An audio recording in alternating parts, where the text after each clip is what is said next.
Pilipinas Radio. Member, kapisanan ng mga broadcaster ng Pilipinas.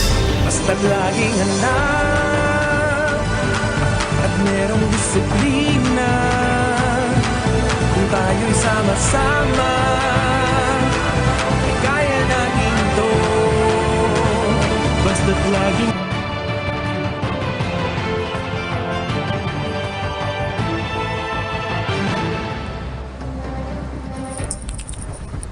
Magandang umaga Luzon, Visayas at Mindanao. Magandang umaga rin po sa lahat ng mga Pilipino saan man panig ng mundo. Sa gitna po ng patuloy na banta ng Omicron variant, binabantayan rin ng buong mundo ang iba pang bagong variants na sinasabing mas nakakahawa at posibleng mas delikado kesa Omicron.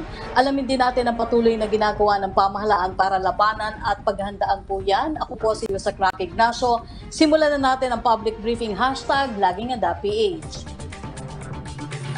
Umabot na sa mahigit 90 milyon na bakuna kontra COVID-19 ang available sa bansa sa kasalukuyan. Kaya naman patuloy ang paghikayat ni Senator Christopher Bongo na tayo ay magpabakuna at magpa-booster shot.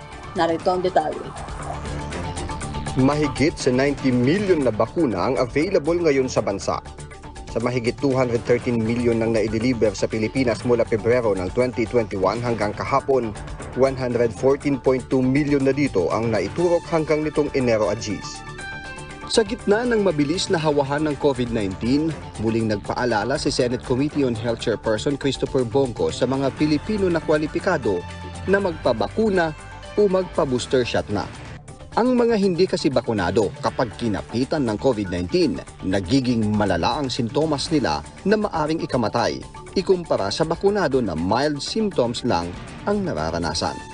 Ang pagpapabakuna ay isang pagmamalasakit din anya sa medical frontliners ng bansa dahil naiiwasang maospital ang mga bakunadong nagkaka-COVID.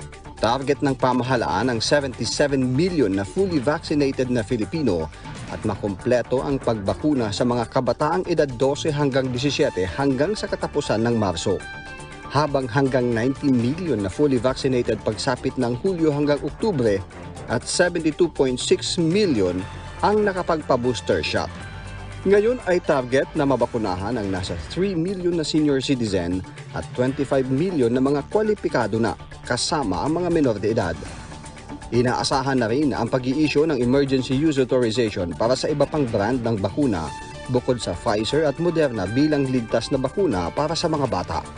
Hanggang nitong Lunes, 52.8 million na ang fully vaccinated, kung saan 3.6 million na rito ang nakapagpa-booster shot. Mayroon namang 57.8 million nang nabigyan ng first dose ng COVID-19 vaccine. Tinitiyak na 24/7 na operational ang 310 na mga RT-PCR laboratories sa bansa, bunsod na rin ng pagdami ng mga isinasailalim sa swab test. Pinatitiyak rin sa Interagency Task Force on Emerging Infectious Diseases at sa Department of the Interior and Local Government na available ang mga Emergency Operations Center ng mga lokal na pamahalaan.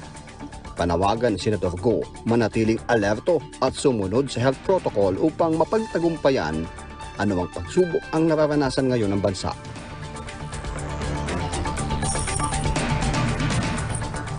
Binigyan diin ng Malacanang na may magagawa ang taong bayan para mapigilan na mabilis na hawahan ng COVID-19 at ito ay ang pagbabakuna. Ayon kay Acting Presidential Spokesperson Carlo Nograles, kahit may banta ng Omicron variant, nananatili pa rin epektibong panlaban dito ang COVID-19 vaccines. At kahit marami mga tinatamaan ng sakit ngayon, lumalabas sa mga datos na malaking porsyento rito ay mild o asymptomatic cases lamang na bunsod ng malawakang pagbabakuna sa bansa. Sa ngayon, higit 114 million doses ng COVID-19 vaccines na ang kabuang bilang na naiturok sa bansa, kasama na ang booster shot. Bukod po sa Omicron variant, binabantayan rin ang tinaguriang IHU variant na mismong si Pangulong Duterte na nagsabi na posible rin pumasok sa bansa whether we like it or not. Bukod dyan ay may mga kaso na rin umano ng pinaghalong Delta at Omicron variant sa ibang bansa. Yan at iba pang usapin ang ating alamin mula kay World Health Organization Representative to the Philippines, Dr. Rabi Abingesinge. Good morning po and welcome back to the public briefing, Dr. Rabi. Good morning, Yusek Raki. Happy to be here. Happy New Year. Happy New Year din po. Following the result of the Philippine Genome Center's latest sampling wherein 60% is Omicron, should we assume that Omicron is now the dominant variant in the country, Dr. Rabi? Thank you, Yusek Raki. It's an important question. We have been trying to understand the spread of Omicron in the Philippines. And it is not surprising because the transmissibility of Omicron is significantly higher than the currently predominant Delta variant. And so we would expect to see Omicron displacing the Delta variant. Now, the problem is that we have seen a very small number of sequencing reports over the last month in December, and the last batch of samples were largely from NCR and from returning overseas Filipinos who tested positive. And so it's not surprising that among the ROFs and also in NCR that we are seeing now Delta variant being displaced by the Omicron variant. To say whether it is the predominant variant in the country, it will soon be so. But because we have very few sequencing results from the other regions, it's difficult to conclusively judge. But it's not entirely a surprising result. And we believe that in the near future, Omicron will displace Delta variant as the predominant variant, as it has done in several other countries. But Dr. Over. Rabi, what can you say about mass testing versus targeted testings? Do you agree that targeted and risk-based testing is still the best strategy to do in spite of the exponential growth in cases? So the evidence points to Omicron having 3 to 4 times higher transmissibility than Delta variant. And a lot of those infections are mild or asymptomatic, as you mentioned in your report in the country also now. What is important is that we know that Omicron variant is accompanied by an exponential increase in transmission, especially when minimum public health standards are not adhered to. And so what we are seeing now in NCR and adjoining regions is this kind of exponential increase that we have seen in several other countries.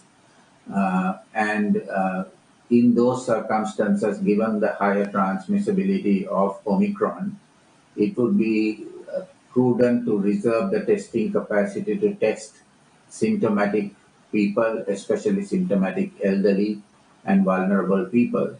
On the other hand, it's also not very useful in testing other asymptomatic people in a household once you have confirmed Omicron cases in a household because of the higher transmissibility.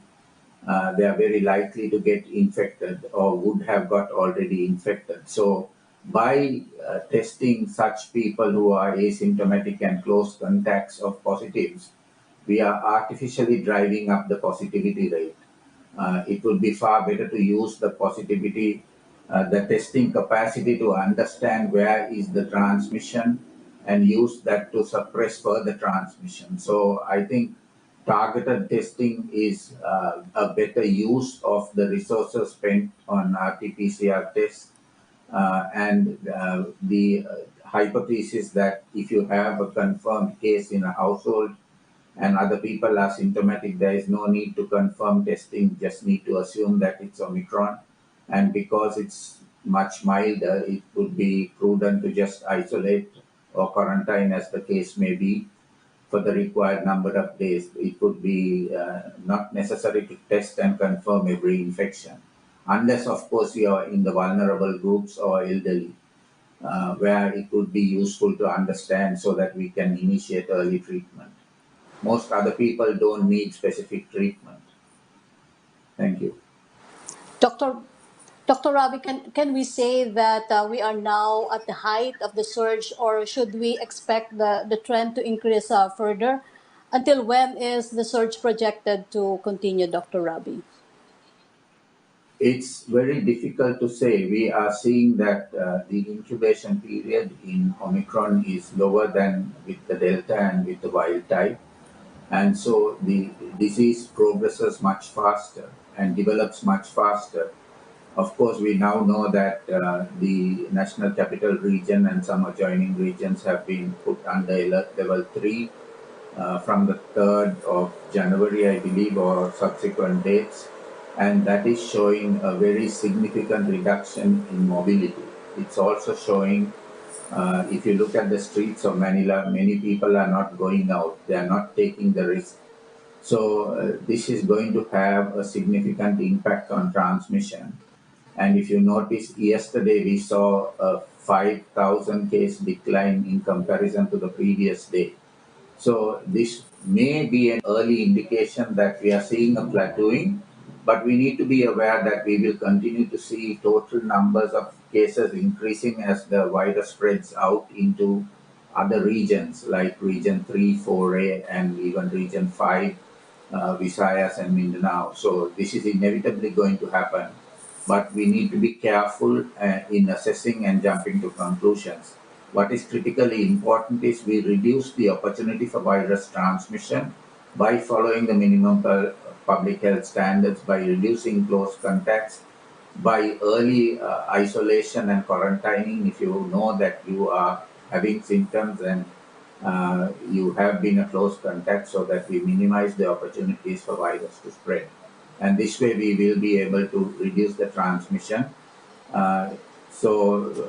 It's now premature to say that we've reached the peak.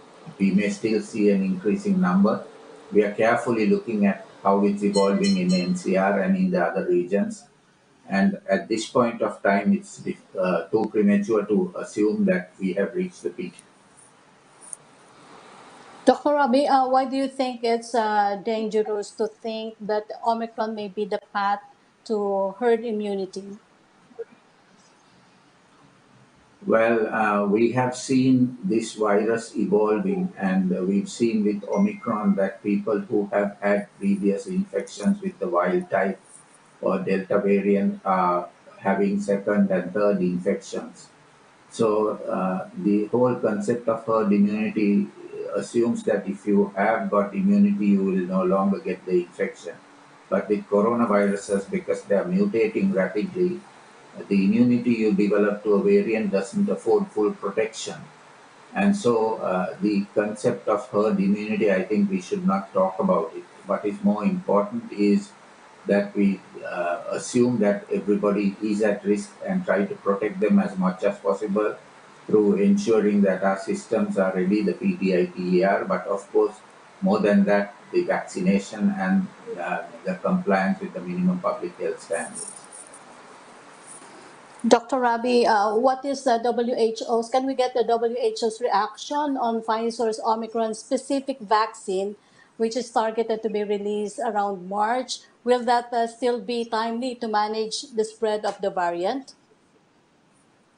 If you're talking about manage the spread of the variant in countries that are already seeing a surge, it may be too late. The issue is that the already existing vaccines, all WHO UL listed vaccines, are capable of preventing severe disease and death. So the new type of vaccine, what we are looking for is a vaccine that can prevent people from getting infected with mild symptoms. We're not quite sure whether Omicron-specific vaccine will be useful for new future variants. So it may be useful to prevent infection in people who are still at risk of getting Omicron, but if it's only going to be released in May, it may be too late for countries like the Philippines and other countries that are seeing a surge now.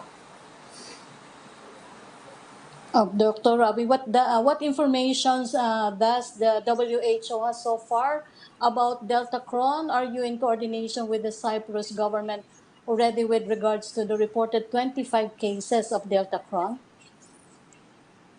It's very early days with Delta Cron. We've just heard about it. We are trying to understand it. There's some speculation that there may be some laboratory contamination.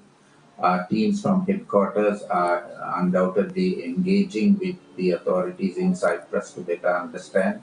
So once we have a clearer understanding, we will comment on Delta Cron. But apart from the Delta Cron, is the IHU variant, which is said to be more transmissible than Omicron. Do you agree that, like any other variants, IHU will inevitably enter the country whether we like it or not, Dr. Rabi? So IHU variant is a little different. It has been circulating since September or November last year. Originally, it's believed to have evolved in Cameroon in Africa, but detected in France by the IHU Institute. Uh, this variant has not shown a capacity to predominate in transmission, so it doesn't seem to have the capacity to be displacing Delta or Omicron. We are still looking at it. It has been classified as a variant of under monitoring, and WHO, together with the authorities in France and other countries where this variant has been detected, is monitoring the situation closely. But I don't think it is at this point of time warrants to be classified as a variant of concern. But Dr. Rabi, should we now be worried? And what are the preparations we must be doing before this variants enter the country while managing the Omicron spread? So we are now into beyond the second year of this pandemic, and we have been developing strength capacities in the country to manage this kind of situation. And it's important for us to now take a very risk-based approach, not only in preparing for future variants, but also in how we respond to currently circulating variants.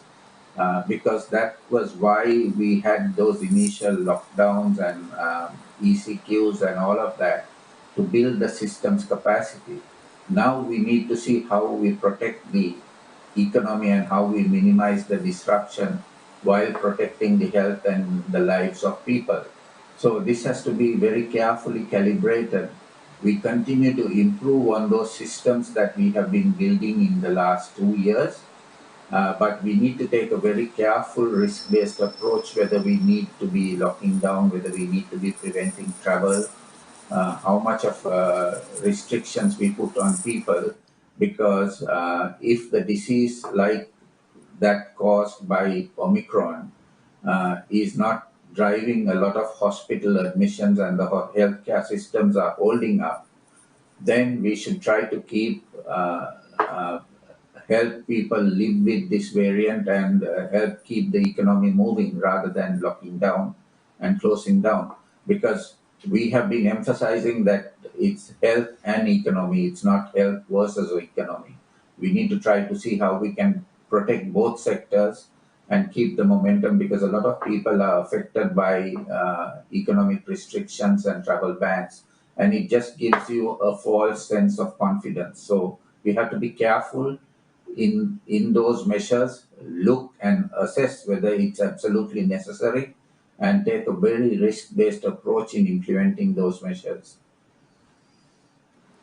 Dr. Thank Rabi, we you. have questions from our friends from the media. Question from Jason Rubric of SMNI News. Dr. Rabi, is there any standard self-medication set by the WHO for individuals who don't want to go to the hospital? What can a person do to treat himself without going to the hospital for fear of getting infected with COVID-19? Is drinking water and vitamins or eating fruits enough to fight the virus? Well, most people who are testing positive for Omicron variant are mildly symptomatic or asymptomatic. So if you have fever, you could take some antipyretic like paracetamol. Uh, Beyond that, there is no specific treatment that is required or may be required by more than 90% of the people who test positive. It's only those vulnerable people, the elderly and comorbid people, especially those people who have not yet accessed vaccines, who are at risk. So our message is, while we are managing this surge, especially in NCR and the adjoining regions, is to try to improve vaccine coverage given the large stock of vaccines in the country among the elderly, among the comorbid population across the country, and also to afford boosters to the healthcare workers and other at-risk populations so that we keep the healthcare system functional and we protect the most vulnerable groups from getting severe disease. Um, there is no particular added advantage in taking other medications. Of course, keeping hydrated is important. Eating healthy, fresh food is important, but uh, those are not absolutely uh, effective against Omicron. COVID-19 largely caused by Omicron is a mild disease. So there's no specific treatment that is particularly required unless you are at risk or you have comorbidities or you're from the vulnerable age group. Dr. Ravi, a question from Red Mendoza of Manila Times.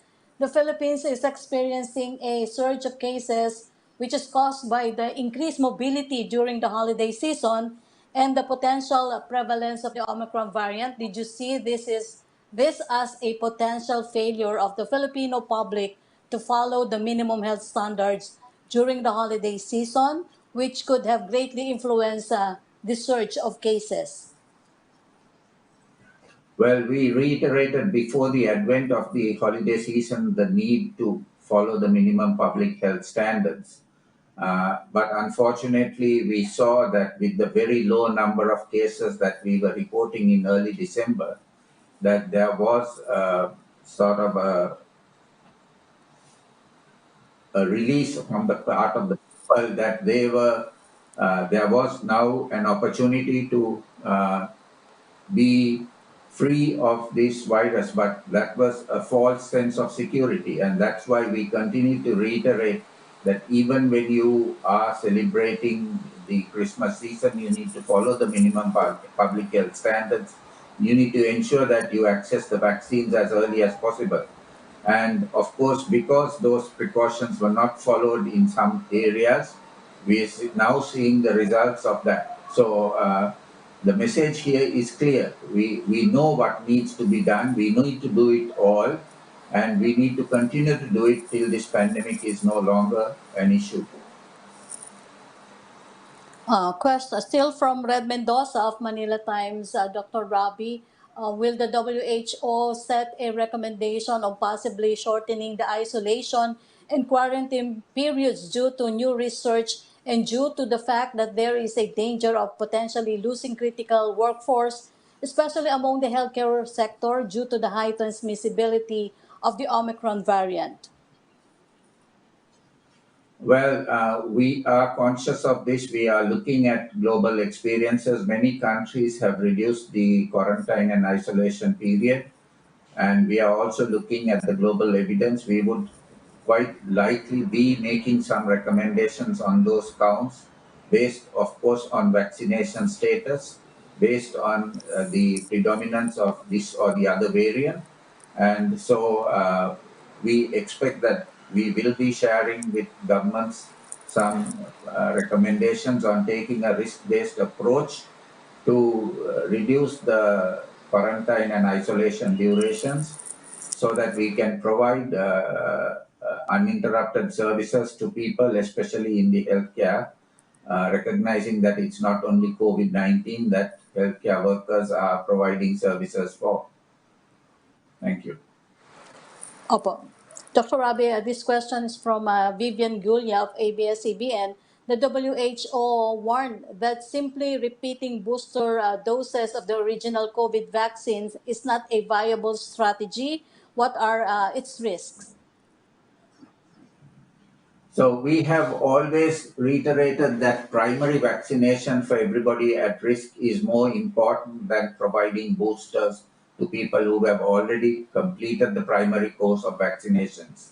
And we continue to emphasize that because we continue to see that there are a large number of people in the Philippines who have still not been able to access their primary vaccines for whatever reasons.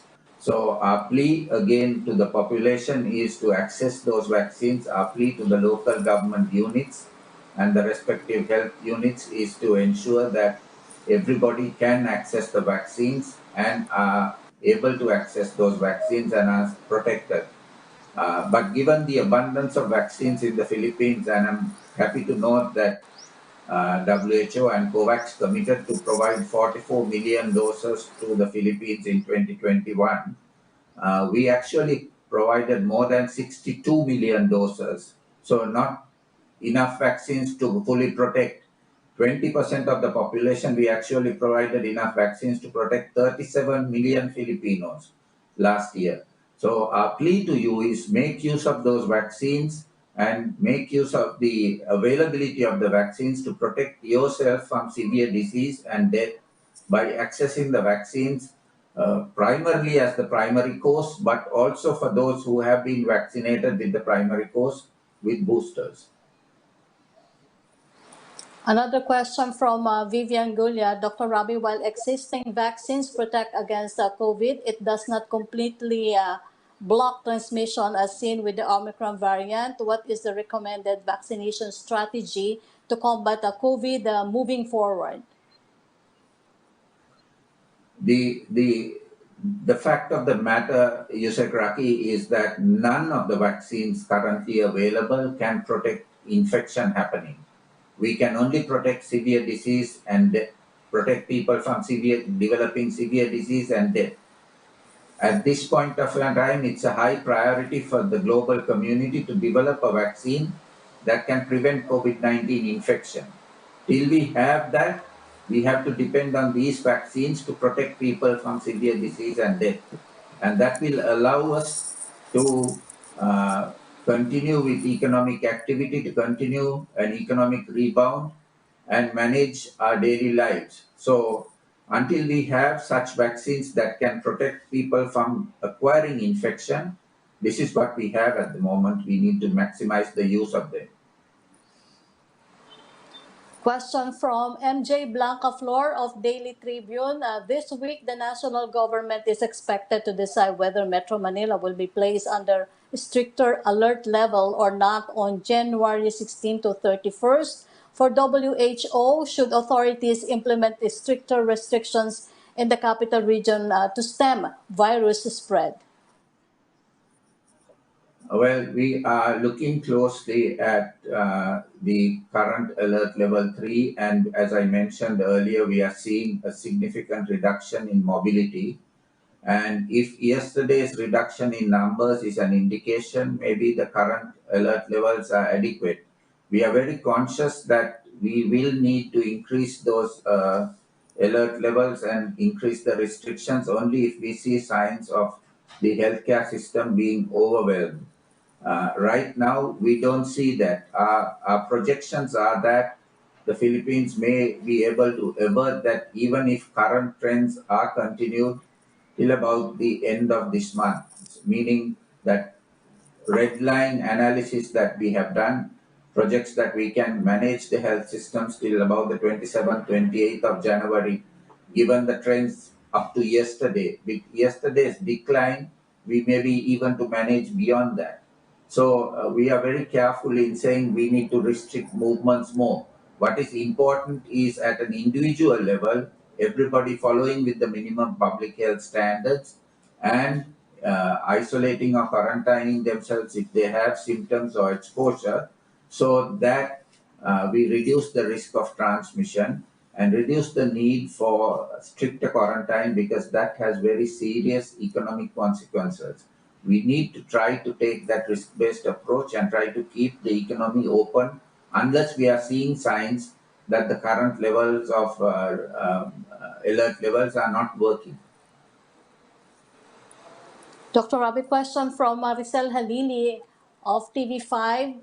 Professor Jimenez of the University of Colorado said that the Philippines should let go of face shields and plexiglass barriers because these are useless and waste of money. He said health workers should wear laboratory goggles because COVID is clearly airborne. Will you recommend the same thing, especially for healthcare workers?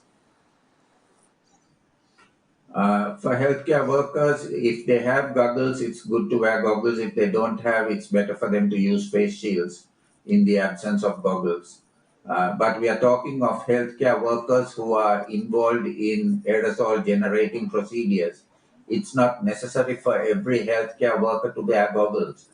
It's not necessary for every healthcare worker to wear face shields. If they're masking well with a tight fitting mask, that would be enough protection. And beyond that, it's about the hand hygiene, the physical distancing. For normal healthcare workers who are not involved in aerosol generating procedures in caring for COVID-19 patients. And of course, the triaging needs to happen so that we reduce the risk to healthcare workers who are not caring for COVID-19 patients so that they can continue to function in facilities. Dr. Rabi, question from Leigh Alvis of GMA News. What is your assessment of the current COVID situation in the country where a number of cases are vaccinated and some even received their booster shots? So we've seen clearly global evidence, and that's why I reiterated earlier also, the vaccines are not capable of preventing infection. So people who have been fully vaccinated, people who have received a booster shot, continue to get infected, but those infections are mild because the currently available vaccines are not capable of preventing infection. So that's not entirely surprising. We've known this right along. What we know is that the vaccines can prevent severe disease and death. And that is why we are advocating that people continue to access those currently available vaccines so that we prevent further severe disease, overburdening of the health system, and reduce the number of deaths happening. Dr. Rabi, thank you so much for joining us today. Dr. Rabi Abengasihe from the World Health Organization. Always keep safe, Dr. Rabi. Thank you so much, Mr. Kraki. Have a good day. Isa pong malungkot na bagong taon ang sinalubong ng mga kababayan natin na sulugan sa barangay Zapote, 5, Bacoor City. Kaya naman po agad na nagpaabot ng tulong sa lugar ang outreach team ni Senator Christopher Bongo. Panoorin po natin ito. Sinalubong ng pamilya ni JV ang bagong taon nang walang masisilungang bubong. Kasama kasi ang bahay nila sa natupok nang sumiklab ang sunog sa barangay Zapote 5, Bacoor City bago pumasok ang 2022. Dito sa loob, at pati po yung mga kamag-anakan namin, alas lahat po kami talagang walang bahay na matuluyan na maayos ng mga panahon. Nagkataon pa po na New Year, hindi ko akalain na ganun po trahedya ang nakaabang pala. Nitong weekend, pinuntahan ng outreach team ni Senador Bongo ang 46 na pamilya o higit sa 130 individual na nasunugan para hatiran ng tulong. Bawat bahay na nasusunog, nadadamay po minsan ang mga kapitbahay. Kaya mag-ingat po tayo. Sa mga kababayan ko namang nasunugan, huwag ko kayong mag-alala, magtulungan lang po tayo. Ang gamit po ay nabibili, ang pera po ay kikitain, subalit ang perang kikitain ay hindi po nabibili ang buhay. A lost life is a lost life forever. Kaya mag-ingat po tayo. Pinansyal na tulong, food packs, pagkain at face mask kabilang ilang bisikleta at computer tablet ang pinamahagi ng tanggapan ni Senador Go. Ang Department of Social Welfare and Development ay may bukod pang financial assistance habang mga gamot at vitamins naman ang inabot ng DOH sa mga nasunugan. Ang Department of Trade and Industry at ang National Housing Authority ay mayroon ding hiwalay na livelihood at emergency housing assistance sa mga kwalipikadong benepisyaryo. Pinasalamatan din ng senador ang mga pumbero na nagtulong-tulong para masagip ang buhay ng mga nasunugan. Bilang inyong senador, meron po akong na-file sa Senado at ito po'y batas na. Ito pong modernization ng Bureau of Fire and Protection. Karagdagang kagamitan, karagdagang firefighters at monthly education campaign po para paalalahanan ng ating mga kababayan na mag-ingat po. Mensahe niya sa mga nasunugan, huwag mag-atubiling lumapit sa mga tanggapan ng pamahalaan para matulungan sila sa muli nilang pagbangon. Maraming salamat po, Senator Pongo at mahal na Pangulo Rodrigo Duterte sa tulong po na binigay niyo po sa amin. Maraming tulong pa po ito para makabangon kami sa aming sinanas na raidya dito sa aming barangay. Para sa akin, di po sapat yung salamat sa mga action po na ginagawa nila. Maraming salamat po talaga mula sa kaibuturan ng puso namin. Salamat po, Senator Bongo at Pangulong Duterte. Hindi niyo po kami pinapabayaan.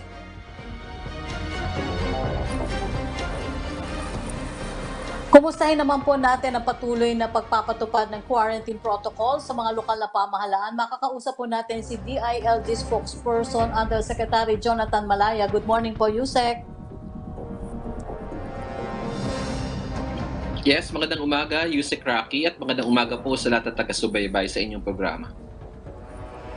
Yusek, kumustahin po muna namin si Secretary Anyo na kahapon nga po inanunsyo na muli siya nagpositibo sa COVID-19?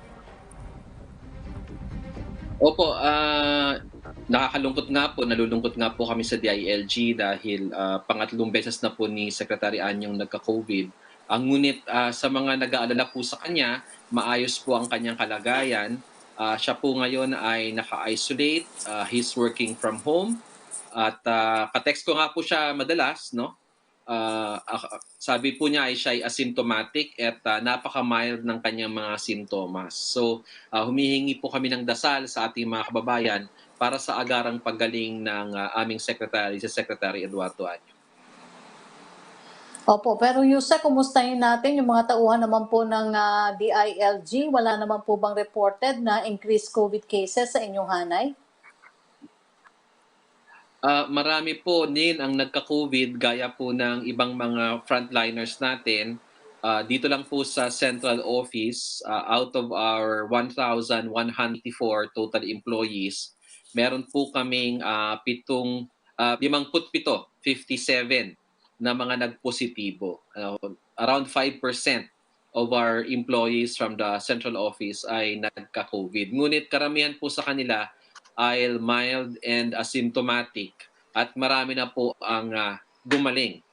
Meron din po kaming mga nag-positive sa mga regions, no? Pero hindi naman po ganun kadamihan. Opo. Pero Yusek, sa ngayon, ilan daw po yung nadagdag sa mga nag-granular lockdown sa bansa, ilan sa Metro Manila at ilan sa iba pang regions? Yan din po ang tanong ni Sheena Torno ng SMNI. Kung meron daw pong datos. Opo, meron po tayong datos. Dito po sa NCR, meron po tayong 97 na ongoing granular lockdowns. Yan pong 97 na yan ay merong 102 na apektadong pamilya, which is equivalent to 463 individuals. Kung titingnan naman po natin ang kabuang numero sa buong bansa, meron po tayong 107 lockdowns in the entire country for a total of 679 individuals under granular lockdown.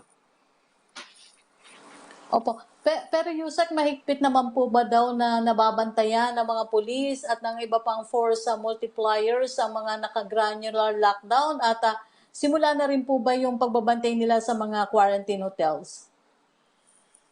Opo, matagal na po nating na-implement itong alert level system kaya sanay na po ang ating kapulisan kasama ang ating mga barangay tanod at local government officials sa pagbabantay sa granular lockdown. At nakikita naman po natin yan madalas na i-report sa media yung patuloy na pagbabantay natin dun sa mga lugar na naka-granular lockdown. Tukol naman po doon sa mga hotels, quarantine hotels na siyang binabantayan ng Philippine National Police alinsunod sa naging kautusan ng Pangulo na magtalaga ng 2 police officers sa bawat quarantine facility. Meron po tayong 270 na DOH, BOQ or Department of Tourism hotel na ngayon ay merong mga naka-check-in na returning Filipinos. Ang ginawa po ng ating kapulisan ay naglagay ng help desk sa 247 na facility quarantine na ito at nakapag-deploy po tayo ng 748 police officers na ngayon ay nagbabantay 24 hours sa mga quarantine facilities na aking binanggit. Sa kabuuan po, 18,562 na mga quarantine individuals ang ngayon ay sinisecure ng ating mga kapulisan, which total 748. Opo. Paano naman daw po ini-intensify ng DILG ito namang contact tracing sa ngayon at ang effect ng home isolation? Marami rin daw po kasing birth workers, ang BHERT, ang workers ang nagpo-positibo ngayon.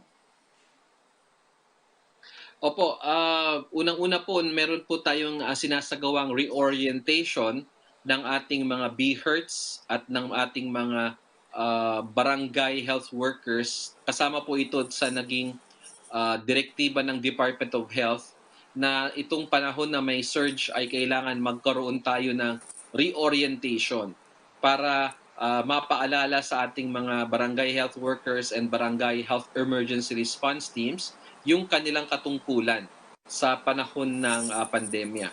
Patuloy naman po ang contact tracing ng ating mga local government units sa pangunguna ng City Epidemiological Surveillance Unit para agaran pong makontact trace ang mga positibo, naging close contacts ng mga positibo. Ngunit mahirap po talaga ngayon, mas mahirap po kasi so yan binabantayan. Opo. So Yusek, medyo na naputol kayo sa bandang huli dahil mahirap po ngayon dahil pakiulit lang po yung huling yung sinabi, Yusek. Opo, mas mahirap po kasi mag-contact trace pag may surge. Kasi 'di ba, ang pagtaas ng ating mga kaso ay exponent, no? Mabilis ang pagtaas. So pag mapadami po ang kino-contact trace, napakahirap din po ng ginagawang contact tracing. But nonetheless, nakatutok po ang lahat ng contact tracers natin para ma-trace natin at ma-detect natin kung saan nanggaling at para ma-test and ma-isolate yung mga close contacts ng ating mga COVID positives. Opo. Yusek, kayo na rin po kasi rin ang nagsabi na may vaccine hesitancy pa rin among provincial barangay officials. Ano po? Pero may hakbang po bang gagawin ng DILG tungkol dito para mahikayat kasama na rin po yung constituents nila na magpabakuna? Opo, mula po na nagsimula ang ating intensified vaccination program, especially noong nagsagawa tayo ng National Vaccination Day, tuloy-tuloy po ang ating programa to encourage people to get vaccinated. Kasama na rin po, of course, yung mga naiiwan pang mga barangay officials na hanggang ngayon ay hindi pagbuna. Meron po tayong localized information dissemination program. Gumagamit po tayo ng local influencers gaya ng kanilang mga local officials gaya ng mayor, yung at kanilang vice mayor at mga iba pa. Meron po tayong isinasagawang mga town hall meetings na kung saan may mga eksperto po tayong iniimbitahan gaya ng mga doktor mula sa Philippine Medical Association at yung allied medical professions. At gumagawa rin po tayo ng mga outreach activities at ginagawa po natin itong mga outreach activities na ito sa mga komunidad para po makarating sa kanila yung ating mensahe na kailangan ng magpabakuna. Kailangan po kasi na sa aming pong eksperyensya, kailangan po nating puntahan sa mga barangay yung mga hindi pa nagpapabakuna because that's the only way we can get our message across. Opo. Yusek, paano naman kaya daw napapatupad yun daw pong direktiba ng Pangulo na limited mobility sa mga unvaccinated kung mismong local executives daw po ay hindi nagpapabakuna? Okay. Unang-una po yung Rocky, hindi na po karamihan yung mga barangay officials na hindi pa nagpapabakuna. Konti na lang po yan. Para po masiguro natin yung datos natin ng mga unvaccinated, nagpalabas po si Secretary Anyo ng memorandum circular para magsagawa ng inventaryo ang lahat ng mga barangay sa buong bansa para malaman yung mga hindi pa nagpapabakuna sa mga barangay in line with the pronouncement of the President na i-restrain or i-restrict yung movement ng ating mga unvaccinated individuals. So, Yusek Rocky, it all begins with an inventory. And then, pag meron na po tayong inventaryo, doon na po i-implement ng LGU through a ordinance yung mga restrictions sa movement ng mga unvaccinated individuals. At dito po sa Metro Manila, 3 LGU na lamang ang hindi pa nagpapasa ng kanilang ordinansa restricting the unvaccinated individuals, no, the mobility of unvaccinated individuals. So I would expect, Yusek, in the next few days ay all 17 LGUs in Metro Manila will have their own enforcing the President's directive. And hindi rin po ako mabibigla kung sa mga probinsya ay magpapasa na rin sila ng mga similar ordinances dahil nagpasa na rin po ang League of Provinces of the Philippines sa pangunguna ni Governor Presbiterio Velasco ng resolution kung saan they are also encouraging yung kanilang mga mga member provinces na magpasa ng ganitong ordinansa. So pag meron na pong mga ordinansa, this will now serve as the guidelines of the barangays and of the PNP sa implementasyon ng direktiba ng ating Pangulo to restrict the mobility of the unvaccinated. Opo, Yusek, pwede po bang malaman kung ano daw po yung 3 LGU na hindi pa nagpapasa ng ordinansa o nagpapatupad? Well, kasi po sa aming report ng DILG-NCR, meron nang nakasalang na mga ordinansa sa konseho ng Navotas, Makati, and Pasig, ngunit hindi pa po ito naaaprubahan. In other words, it's under deliberation by the City Council. And we expect that in the next few days ay mapapasa na po ito dahil unanimous naman po yung naging desisyon ng lahat ng mayors ng Metro Manila na isusulong nila ang mobility restrictions against unvaccinated in consonance with the directive of the President. Panghuli na lang po, Yusek, ano daw po ang reaksyon ninyo sa muling pagpapatupad ng curfew hours dito sa Metro Manila para sa menor de edad? Sa palagay ninyo, dapat din po ba itong ipatupad sa edad 18 pataas? We fully support. We fully support po yung naging desisyon ng Metro Manila Council as announced by the chairman, Mayor Olivares, na magkaroon ng curfew para sa mga minor de edad. No? Tamang-tama lang po yan dahil kailangan natin ng ganong klaseng mobility restrictions sa mga minors dahil nga po sa pagtaas ng insidente ng COVID-19 sa National Capital Region. Siguro po kung malalala pa ang sitwasyon at tumaas yung ating healthcare utilization sa high levels, no? Siguro panahon na para mapag-aralan din ng ating mga LGUs yung curfew not only minors but for adults. Opo. Yusek, kunin ko na lamang yung mensahe o paalala ninyo sa ating mga kababayan. Opo, nananawagan lang po kami sa kababayan na magdala lagi ng vaccination card kung kayo po ay babiyahe o papasok sa mga pampublikong lugar.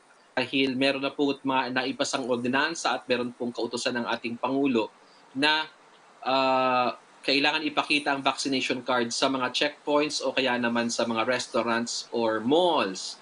Ngayon, nakikiusap din po kami sa mga business establishments na tumulong magpatupad nito.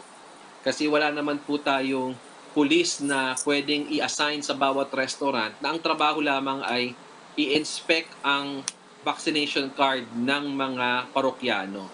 So, it is the responsibility also of the business establishment to ensure that all of his employees are vaccinated and all of his customers are vaccinated, mga kababayan.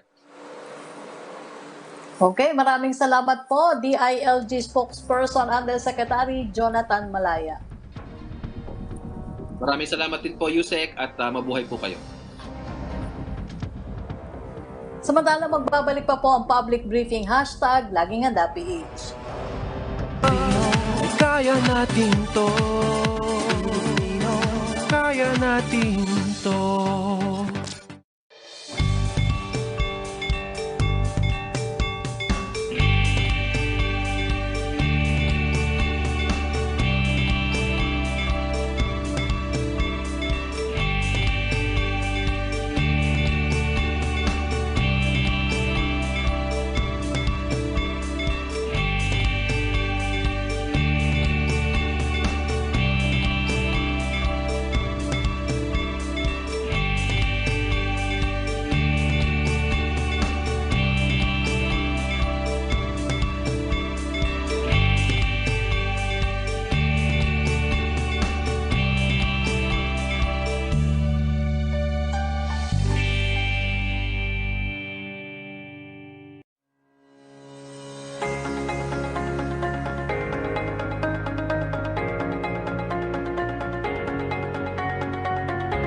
Sobrang din pasalamat namin kay Presidente Duterte kasi marami siyang naitulong sa amin.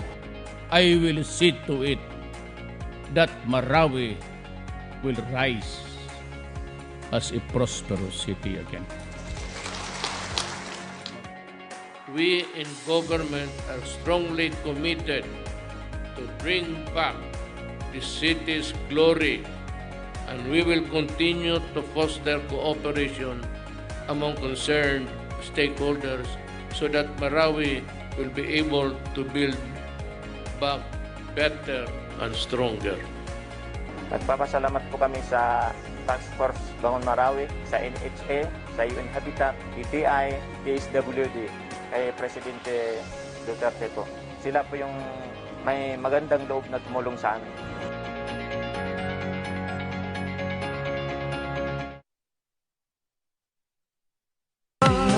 Kaya natin to. Kaya natin to. Nagbabalik po ang public briefing hashtag Laging Handa PH. May ulat po ang aming kasama sa Cordillera, si Ala Sunduan ng PTV Cordillera. Planong muling humiling ng tulong ng 19 anyos na agripreneur na si Ariel Luis Bagilat sa DA Cordillera para sa pagpapaunlad ng kanilang backyard farm sa Tuba, Benguet. Ayon sa DA Agribusiness and Marketing Assistance Service, ang mga kabataang magsasaka tulad ni Ariel ang mga nais nilang mabinipisyuhan sa programang hatid nila ngayong panahon ng pandemya tulad ng production support at credit. Yung mga nag-apply po is usually sa production. Yeah. Either sa crop production and livestock and poultry. Sa suporta ng DA Cordillera, tagumpay namang nakamit ng young agripreneur na si Harry Osboken ang pagkilala bilang isa sa 6 na outstanding youth agribusiness models sa First National Young Farmers Summit and Young Farmers Challenge Kabataang Agribiz kamakailan lamang. And to be able to fuel our businesses is only through agriculture. So joining agribusiness will secure our future. Sa unang linggo ng buwan ng Enero ay umabot na sa 18 kabataang magsasaka ang nagparehistro online para sa suporta ng DA CAR at karamihan ay mula sa probinsya ng Benguet. Ala Sunduan para sa Bayan. Samantala, lumampas na sa 3 milyong Pilipino po ang tinatayang nagkaroon ng COVID-19 sa Pilipinas. 3,026,473 ang kabuang bilang niyan base po sa pinakahuling tala ng Department of Health kahapon. 28,007 new cases ang nadagdag sa bilang na yan, bahagyang mas mababa sa naitalang all-time high na higit 33,000 new cases noong Lunes. 2,792,946 naman po ang total recoveries na kahapon ay nadagdagan ng 4,471 na katao na mga gumaling. Habang 52,511 naman po ang lahat ng nasawi matapos madagdagan ng 2019 new deaths. Sa kasalukuyan, 6% na ng total cases ang nananatili pa ring aktibo o katumbas ng 181,016 active cases. Ipinatutupad na sa Davao Region ang No Vax, No Entry policy. Ating kumustahin ang mga updates tungkol dito mula kay Hana Salcedo ng PTV Davao. No Vax, No Entry policy ang pinatupad ng ilang local government units sa bansa dahil sa tumataas na COVID-19 cases. Dito sa Davao Region, simula noong nakaraang linggo, nagpatupad din ng No Vax, No Entry policy ang kampo ng Police Regional Office 11 maging sa mga police station nito. Pero nilinaw ng PRO 11 na may designated area para sa transaksyon ng unvaccinated individuals. Dito sa Davao City, nilinaw mismo ni Mayor Sara Duterte na hindi magpapatupad ng restrictions ang LGU sa mga unvaccinated. Kaya naman nasa business owners at establishments maging sa mga pinuno ng government offices ang desisyon kung magpapatupad sila ng restrictions sa mga hindi bakunado. Pero sa pagkakaroon, nag-iingan nato ang mga tao nga, sige, pili lang mo kung magpabakuna mo o dili. Ang katong mga niingon og dili, di ko nato sila pwede exclude. Samantala, nilinaw din ng alkalde na hindi totoo ang kumakalat na impormasyon ngayon na pagdating ng January 15, hindi na makakalabas sa mga di bakunado o di pa fully vaccinated na mga Davaoenyo. As I said, wala ta naga-discuss og restrictions sa unvaccinated. Diri sa Davao City, wala po tayong ana na policy by January 15 nga dili na makagawa sa balay ang mga unvaccinated. Sa ngayon, patuloy ang panawagan sa mga Davaoenyo na magpabakuna na upang maproteksyonan ang sarili sa coronavirus, lalo na sa banta ng mas nakakahawang Omicron variant. Mula rito sa Davao City, Hana Salcedo para sa Bayan. Paglilinaw lamang po sa bilang ng pumanaw kahapon dahil sa COVID-19, ito po ay 219 lang po at hindi 2019. Maraming salamat po sa ating mga partner agency para sa kanilang suporta sa ating programa at maging ang kapisanan ng mga broadcaster ng Pilipinas o KBP.